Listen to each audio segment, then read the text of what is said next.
Alam ng Panginoon ang mas makakabuti sa iyo. At kung nakikita ng Panginoon na yung binigay sa iyo ay hindi na makakabuti sa iyo, kukunin din sa iyo yan. Halimbawa, binigyan ka ng pera at saka power ng Panginoon. Dahil hiningi mo yun noon eh.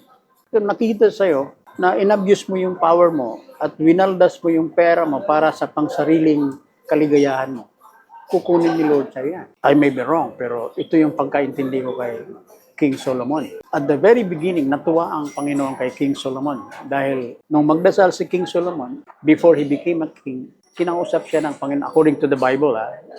I may be wrong again, pero ito yung nalalaman ko. Tinanong siya ng Panginoon, you are a good person, you deserve to be a king. I'm now using my own language. Anong gusto mong hingin sa akin? Sabi naman ni King Solomon, just give me wisdom to do things for you and for others. Natuwa ang Panginoon, binigyan si King Solomon ng wisdom. That's why King Solomon is dubbed as the wisest king in the world. Pero nagkataon, dumating ang panahon na si King Solomon naging makasalanan din. Dumami ang asawa at naging pasaway. So, hindi ko exactly alam po anong nangyari, pero nagkaroon ng katapusan yung fame at power ni King Solomon.